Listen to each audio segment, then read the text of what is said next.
talk photography, because these days most of us take our photos on our phone without even thinking about the science behind the process. But the origins of photography are fascinating, and there are loads of local collections.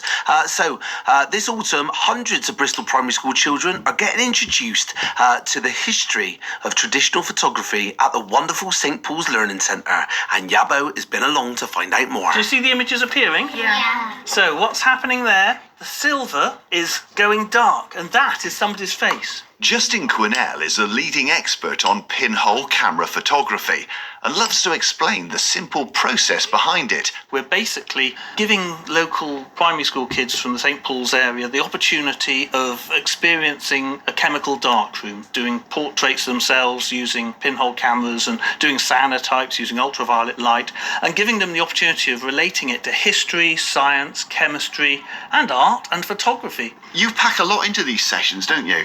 It's absurd.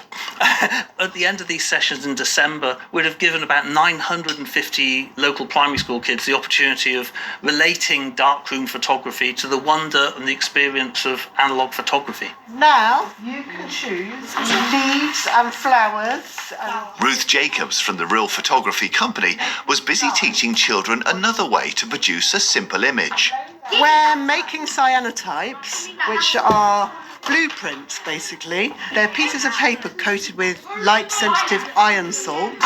They react with ultraviolet light, and we've got an ultraviolet light box next door. They're making a design using flowers, leaves, things that we gather from the gardens to make a design, and then we expose it in the light box, and then we wash them in water, and then they end up with a blue and white print they can take back to school. And because the whole process is so random, you could end up with the most beautiful image ever, couldn't you? Well, that's what we're hoping, yes, of course. In fact, we want to end up with 30 beautiful images. Now that's ambitious. Yes, we are ambitious, but it can be done.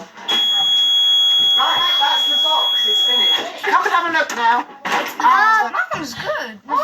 Kate Davis from St Werburghs Primary School believes her pupils benefit enormously from the special photographic sessions. This is basically science in action. So we've been learning about light in the classroom, and this is putting everything that they've been learning into a kind of context where they can really be fully engaged and really understand how chemistry is working to create these pictures. It's giving them confidence as well. They're kind of working together.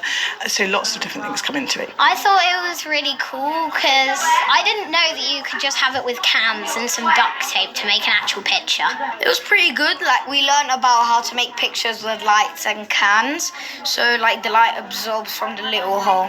I think it's pretty cool. I didn't really know much of the stuff I've been taught, and I think the way that the chemicals react with each other, I think I've just never known that. I think that's just pretty cool to learn. I really liked how we got to make pictures of ourselves out of just some special paper, a can, a lid and some duct tape. Yeah, I thought the same. It was really fun because it's magic. Basically, you put some paper into a can, and then when you take it out and put it in some vinegar or something, then it turns into a photo.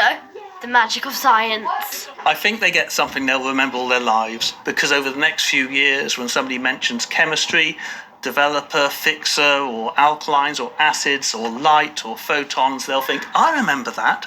And that's all that matters. All we can do is try and put wonder into kids' heads. It's still amazing the fact you can create a picture using a small hole and space. That's wonder in itself.